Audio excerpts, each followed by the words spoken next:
Hello everyone, তোমাদের জন্য একটা ইউটিউব চ্যানেল লঞ্চ করেছি। আশা করি ভিডিওগুলি সবার খুবই ভালো লাগছে। বিশেষ করে আমি ক্লাস 9টা দিয়ে শুরু করেছি। আশা করি ক্লাস 9-এর যে সমস্ত ছাত্রছাত্রী আছে তারা এই ভিডিওগুলি দেখে খুবই উপকৃত হবে। আমি ছোটো ছোটো কনসেপ্টগুলো নিয়ে কাজ করব, ঠিক যে জায়গাগুলিতে ছাত্রছাত্রীরা বুঝতে অসুবিধা হয়। চলো আজকের যে ক্লাস, সেই ক্লাস আমরা একটা অঙ্ক নিয়ে শুরু করব। অঙ্কটা আমি অলরেডি লিখে রেখেছি সলিউশন চ্যাপ্টার থেকে। ইজ ম্যাটার অফ কি হচ্ছে চ্যাপ্টারটা, প্রথম চ্যাপ্টার যেটা আমরা শুরু করেছিলাম সেটা তো অলরেডি কিছু জিনিস বাকি আছে, সেগুলো আমরা দেখে নেব। ইজ ম্যাটার অফ আস পিও যে চ্যাপ্টারটা, সেই চ্যাপ্টারটা থেকে একটা অঙ্ক, সেটা হচ্ছে যে a solution contains 40 gram of common salt in 320 gram of water. Calculate the concentration in terms of mass by mass percentage of the solution. ভিডিওটি পজ করে তোমরা নিজেরাও সলভ করার চেষ্টা করতে পারো।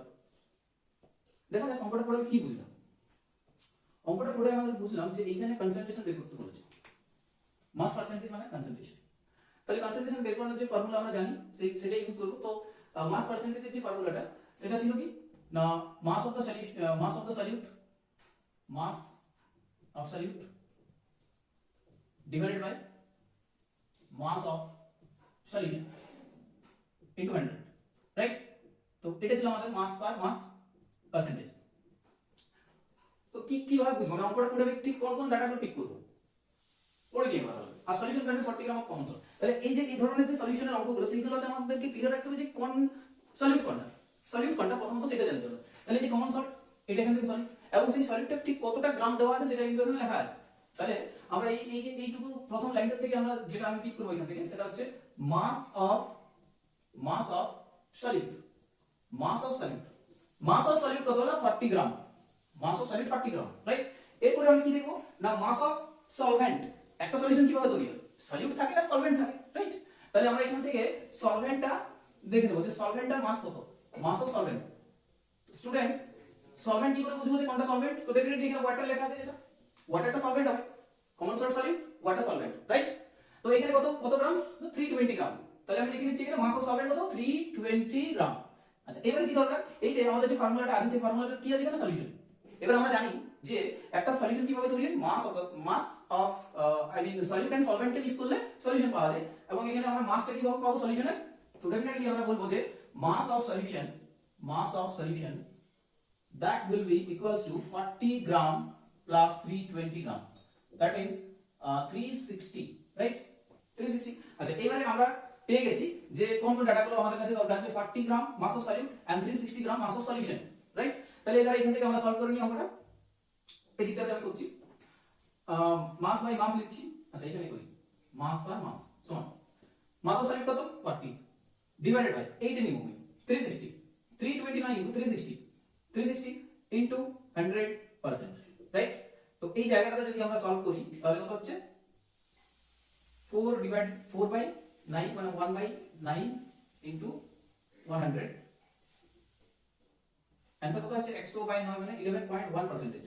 তো এই হচ্ছে আমাদের এখানে आंसर 11.1%। আশা করি সকলে বুঝে গেছে আমরা। এবার যদি আমরা বলি যে কলয়েডের যে কম্পোনেন্টগুলো আছে সেগুলো কি ফিল্ট্রেশনের মাধ্যমে আলাদা করা যায়? সলিউশনের ক্ষেত্রে তো ফিল্ট্রেশনের মাধ্যমে আলাদা করা যাচ্ছিল না, কলয়েডের ক্ষেত্রে কি আলাদা করা যাবে? না, কলয়েডের ক্ষেত্রেও সেগুলোকে ফিল্ট্রেশনের মাধ্যমে আলাদা করা যায় না। তাহলে কিভাবে আমরা কলয়েডের যে বিভিন্ন কম্পোনেন্ট আছে সেগুলোকে আলাদা করব? না, একটা স্পেশাল মেথড আমরা এখানে ইউজ করব যেটাকে বলা হয় সেন্ট্রিফিউগেশন। তো সেন্ট্রিফিউগেশন টেকনিকের মাধ্যমে আমরা কলয়েড পার্টিকেলসগুলোকে আলাদা করে নিতে পারি। এটাতে কি করা হয় আমরা পড়বো পরে, একসাথে যখন বিভিন্ন প্রসেসগুলো পড়ব সেই তখন আমরা এই জিনিসগুলো নিয়ে ডিটেইলস আলোচনা করব, ঠিক আছে? তাও একটু বলে রাখি যে এখানে কি হয় না, এইভাবে বিভিন্ন একটা টেস্ট টিউবের মধ্যে ধরে একটা রাখা হলো আমাদের সলিউশনটাকে, কলয়েডাল যে সিস্টেমটা সেটাকে, এবং এটাকে অনেক স্পিডের সাথে ঘোরানো হয় সেন্ট্রিফিউগেশন মেশিনের মাধ্যমে। দিয়ে কি হয় না, এই যে ভারী যে পার্টিকেলসগুলো থাকে সেগুলো গ্র্যাভিটির টানে বটমের দিকে চলে আসে এখানে, এবং হালকা পার্টটা বাইরের দিকে চলে আসে। সেন্ট্রিপিটাল আর সেন্ট্রিফিউগালের যে ব্যাপারটা হয় মানে নিচের দিকে ভারী পার্টিকেল চলে আসে। এইভাবে আমরা কম্পোনেন্ট অফ কলয়েড আলাদা করে থাকি, রাইট? এরপরে আর কি জিনিস আমাদের এখান থেকে বোঝানো আছে? হ্যাঁ, সলিউশনের ক্ষেত্রে যেমন আমরা দেখেছিলাম ট্রু সলিউশনের ক্ষেত্রে যে ওটা স্টেবল ছিল, রাইট? এই ক্ষেত্রে কলয়েড কিন্তু একটা স্টেবল সিস্টেম, বুঝা গেল? তাহলে কলয়েড একটা স্টেবল সিস্টেম। এরপরে কলয়েডের যে কম্পোনেন্ট দুটো, যেমন সলিউশন বানানোর সময় আমরা দুটো জিনিস দেখি, একটা সলিউট আর একটা সলভেন্ট, রাইট? এইবারে কলয়েডের ক্ষেত্রে যেটা আমরা দেখবো, কলয়েডের ক্ষেত্রে এই ধরনের দুটো কম্পোনেন্ট নিয়ে তৈরি হয়। তাহলে তাদেরকে কি কি বলবো? তাদেরকে বলা হয়, একটাকে বলা হয় ডিসপার্স ফেজ, আরেকটাকে বলবো ডিসপার্সিং মিডিয়াম। তো এইখানে ডিসপার্স ফেজ যেটা, সেই ডিসপার্স ফেজটা যদি আমরা তুলনা করি না সলিউশনের সলিউটের সাথে, এটা কম্পারেবল, রাইট? এবং ডিসপার্সিং মিডিয়াম যেটা ডিসপার্সিং মিডিয়াম সেটা সলিউশনের ক্ষেত্রে যেটা আমরা সলভেন্ট ভাবি, ঠিক সেই রকম ভাবে যদি আমরা ভাবি ব্যাপারটাকে, তাহলে খুব সহজে রিলেট করা যায়। এরপরে এই যে ডিসপার্স ফেজ, সেটা কি কি হতে পারে, তাদের যে স্টেট সেগুলো কি কি হতে পারে না, লিকুইড হতে পারে, সলিড, গ্যাস, তিনটেই হতে পারে। এবং ডিসপার্সিং যে মিডিয়াম সেটাও কিন্তু লিকুইড, গ্যাস, সলিড হচ্ছে, রাইট? তো এইভাবে কম্বিনেশন করে যদি আমরা দেখি, তাহলে 3:2 মানে এইভাবে মানে আমরা যদি দেখি, তাহলে টোটাল এখানে 8টা সিস্টেম তৈরি হচ্ছে, রাইট? তো কি কি ভাবে হয়, যদি আমরা ডিসপার্স ফেজটা যদি আমরা নিই, অর্থাৎ সলিউশনের ক্ষেত্রে যদি আমরা দেখি যেভাবে, তো ডিসপার্স ফেজ যদি লিকুইড নিই না, লিকুইড, এবং ডিসপার্সিং মিডিয়াম যদি গ্যাস হয়, অর্থাৎ কি হচ্ছে না, ডিসপার্সিং মিডিয়াম মানে কি, এখানে ভলিউমটা বেশি, অর্থাৎ এই ডিসপার্সিং মিডিয়ামের মধ্যে, আমি ডিসপার্সিং মিডিয়ামটাকে ডিএম লিখছি, তো এই ডিসপার্সিং মিডিয়ামের মধ্যে কি না, ডিপি যেটা হচ্ছে তো তোমার ডিসপার্স ফেজ, অর্থাৎ লিকুইডটি এখানে এইভাবে ডিসলভ আছে, রাইট? তাহলে গ্যাসের মধ্যে লিকুইডটি ডিসলভ আছে। এটা কি কোথায় হয় না, এটা হয় অ্যারোসল। এই যে টাইপটা, এটাকে বলা হচ্ছে অ্যারোসল। এর বাস্তব एग्जांपल কোথায় না, ফগ, ক্লাউড, মিস্ট, এগুলো কিন্তু एग्जांपल পরীক্ষায় পড়ে যে ফগের ক্ষেত্রে ডিসপার্স ফেজ এবং ডিসপার্সিং মিডিয়ামটা কি, সেটা আমাদেরকে লিখে নিতে হয়, রাইট? এন্ড এটাকে আমরা কোন ক্যাটাগরিতে ফেলবো না, এটাকে বলবো অ্যারোসলের ক্যাটাগরিতে। নেক্সট আমরা চলে আসি সলিড, ডিসপার্স ফেজ সলিড এবং ডিসপার্সিং মিডিয়াম গ্যাসের ক্ষেত্রে। এবারে এখানে কি হয় না, এটাকে আমরা অ্যারোসলের মধ্যে করি। যেমন স্মোকের ক্ষেত্রে যদি দেখি, স্মোকের ক্ষেত্রে কি হয় না, ডিসপার্সিং যে মিডিয়ামটা, অর্থাৎ যেটা পরিমাণটা বেশি, আমরা বেশি, এবং সেটাতে কি হয় না, সলিড পার্টিকেলগুলো, ডাস্ট পার্টিকেলগুলো এইভাবে থাকে। এটা হয়ে গেল আমাদের স্মোক एग्जांपल। নেক্সট এখানে কি দেখছি না, ডিসপার্স ফেজের মধ্যে আছে গ্যাস এবং ডিসপার্সিং মিডিয়ামের মধ্যে আছে লিকুইড। এটা কোথায় হয় না, এটা হয় সেমিং ক্রিমের মধ্যে, রাইট? এবারে এটাকে আমরা কি বলি না, ফোম। তাহলে একটা ফোমের एग्जांपल আমাকে যদি বলে, তাহলে আমরা কি বলবো না, সেমিং ক্রিম, ওকে? এবং এই ফোমের মধ্যে যে ডিসপার্স ফেজ সেটা হচ্ছে গ্যাস, এবং ডিসপার্সিং মিডিয়াম যেটা সেটা হচ্ছে লিকুইড। ক্লিয়ার একদম? এরপর আমরা চলে আসি যে এখানে দেখা যাচ্ছে যে দুটোই লিকুইড, এটা কিন্তু অনেক ইম্পর্টেন্ট। এই ক্ষেত্রে মনে রাখা সহজ, কারণ দুটোই তো লিকুইড। এবারে ডিসপার্স ফেজ যেটা হচ্ছে এবং ডিসপার্সিং মিডিয়াম পুরো লিকুইড।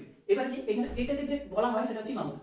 প্রত্যেকটা একটা টাইপের কিন্তু নাম ইমালশন। তাহলে ইমালশন মানে কি, দুটোই liquid disperse phase and liquid dispersing medium, right? এবার এখানে एग्जांपल কি না, মিল্ক, ফেস ক্রিম, এই সমস্ত বিষয়গুলি।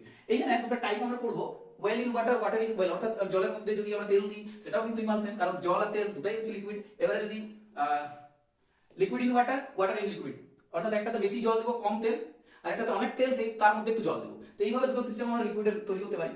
এরপরে আমরা চলে আসি না, ডিসপার্স ফেজে যেটা আছে সেটা সলিড, এবং ডিসপার্সিং মিডিয়াম যেটা আছে লিকুইড, রাইট? তো এই যেটা, এটাকে কি বলা হয়, সল। তো সল আমরা দেখেছি যে বিভিন্ন ধরনের সল তৈরি করি, গোল্ড সল তৈরি করি, রাইট? গোল্ড সল তৈরি করি, সালফার সল তৈরি করি। তো এই ধরনের সলে কি হয় না, ডিসপার্স ফেজ যেটা সলিড স্টেটে থাকে এবং ডিসপার্সিং মিডিয়াম যেটা অ্যাকচুয়ালি লিকুইড স্টেটে থাকে। এরপর এখানে एग्जांपल আছে milk of magnesium, very very important, অনেকবার পরীক্ষাতে এসেছে। তো মিল্ক অফ ম্যাগনেসিয়াম, এটাতে কি হয় না, মিল্ক অফ ম্যাগনেসিয়াম কি হয়, অ্যাকচুয়ালি ম্যাগনেসিয়াম হাইড্রোক্সাইড, এই ব্যাপারটা থাকে এখানে, রাইট? এরপর আমরা চলে আসি না, গ্যাস এবং সলিড, অর্থাৎ ডিসপার্স ফেজ যেটা সেটা গ্যাসিয়াস সিস্টেমে আছে এবং ডিসপার্সিং মিডিয়াম যেটা আছে সলিড ফর্মে আছে। তো এটাকে আমরা কি বলছি, এটাও ফর্ম, রাইট? তো এখানে এটা एग्जांपलটা কি না, রাবারের एग्जांपल হতে পারে, এটার एग्जांपल কি হতে পারে না, স্পঞ্জ হতে পারে, রাইট? তো এই জিনিসগুলো আমাদেরকে কিন্তু খুব মাথায় রাখতে হবে। স্পঞ্জের ক্ষেত্রে ব্যাপারটা কি হয়, ধরো এটা একটা স্পঞ্জ, এবং স্পঞ্জের মধ্যে কি হয়, আমরা দেখেছি না, স্পঞ্জের মধ্যে অনেক এইভাবে ছোট ছোট এয়ার বাবলস যেটাতে ট্র্যাক থাকে, ঠিক আছে? তো এই জিনিসটা যদি আমরা বুঝি ভালোভাবে, যে সলিড একটা, এবং সেই সলিডের মধ্যে গ্যাসটা কি আছে না, এভাবে গ্যাসটা ওই সলিডের মধ্যে এইভাবে আছে, রাইট? তাহলে এইটা হচ্ছে আমাদের স্পঞ্জ, ওকে? রাবারের ক্ষেত্রে ঠিক সেই ঘটনাই ঘটে। তাহলে এখানে ডিসপার্স ফেজ এবং ডিসপার্স মিডিয়াম, ডিসপার্সিং মিডিয়াম কিন্তু আমাদেরকে মাথায় রাখতে হবে। নেক্সট চলে আসি না, ডিসপার্স ফেজ যেটা আছে লিকুইড এবং ডিসপার্সিং মিডিয়াম যেটা আছে সলিড। এটাকে কি টাইপে আমরা ফেলবো না, এটাকে ফেলবো জেল, ওকে? তো জেলের एग्जांपल কি হচ্ছে না, জেলি মনে থেকে যাবে, চিজ, বাটার, এই সমস্ত বিষয়গুলো আমাদেরকে এখানে দেখতে হবে। এরপর যেটা আছে এটা সবথেকে সহজ, মানে সলিড দুটোই, যেটাকে আমরা সলিড সল বলি। তো এখানে কি আছে, মিল্কি গ্লাস, এটাকে আমরা एग्जांपल বলতে পারি। তাহলে এই চারটা খুব ভালো করে মনে রাখতে হয় আমাদেরকে, যেখানে ডিসপার্স ফেজ এবং ডিসপার্সিং মিডিয়াম ব্যাপারটা কি, এবং এগুলো সব যে কলয়েডের আন্ডারে পড়ছে, সেই বিষয়গুলো আমরা খুব ভালোভাবে দেখে নিলাম, ঠিক আছে? এবারে আমরা নেক্সট ইউনিটে চলে আসি। নেক্সট ইউনিট কি বলছে, যে chemical change and physical change. সেটাতে কি, তার আগে আমরা বুঝি যে ফিজিক্যাল প্রপার্টি কোনগুলো হয়, কোন একটা সিস্টেমের ফিজিক্যাল প্রপার্টি কোনগুলো, কোন একটা সাবস্টেন্সের ফিজিক্যাল প্রপার্টি কোনগুলো হতে পারে, সেটা কালার, যে কোন কালার, যেমন copper sulphate blue colour, potassium permanganate সেটা হচ্ছে পার্পল কালার, রাইট?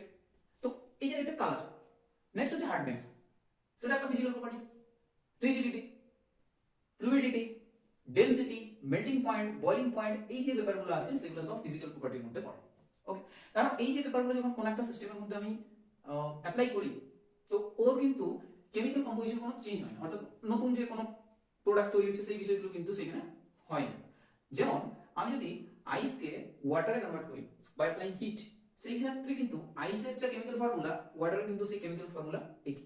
আবার সেই ওয়াটারকে যদি আমি ওয়াটার ভেপার বানাই, সেখানেও কিন্তু ওয়াটারের কেমিক্যাল ফর্মুলা মানে H2 আমি লিখে থাকি, তাই তো? আমরা রিঅ্যাকশনের মধ্যে দেখেছি যে H2O ব্র্যাকেটে সলিড, তার মানে বোঝাতে চাইছি যে ওটা আইসের কথা বলা হচ্ছে। যদি লিকুইড তাহলে ওয়াটার নরমাল জল লিকুইড স্টেটে আছে, এবং গ্যাস যদি ব্র্যাকেটে লেখা থাকে তাহলে সেটা হচ্ছে ভেপার স্টেট।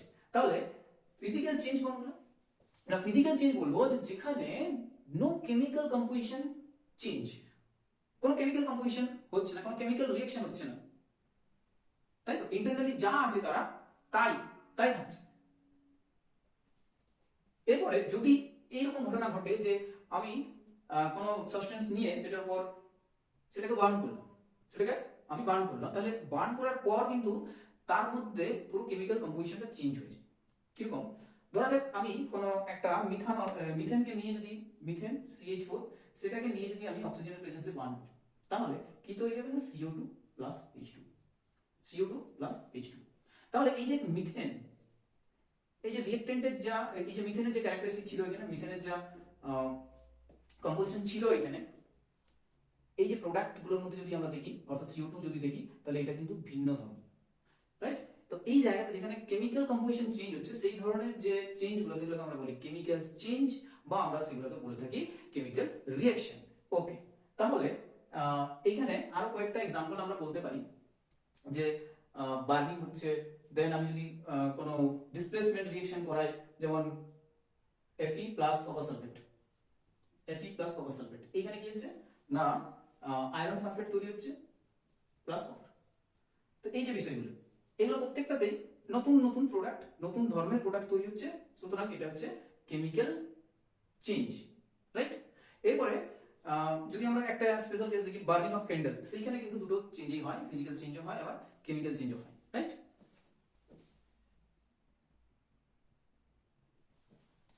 তাহলে এই সমস্ত বিষয়গুলি বোঝার পর আমাদের যে নেক্সট সেকশনে যেটা আছে সেটা হচ্ছে যে কম্পাউন্ড এলিমেন্ট কি, তাদের কি কি টাইপ আছে, সেই জিনিসগুলো নিয়ে আমরা আলোচনা করবো। আর ডেফিনেটলি এতদূর পর্যন্ত আশা করি সকলের বোঝা গেছে। আর যদি কোনো ধরনের কোনো ডাউট থাকে তাহলে কমেন্ট সেকশনে নিশ্চয়ই সেটা জানাতে ভুলবেন না। অ্যান্ড আজকের ভিডিও এখানেই রাখি। Thank you.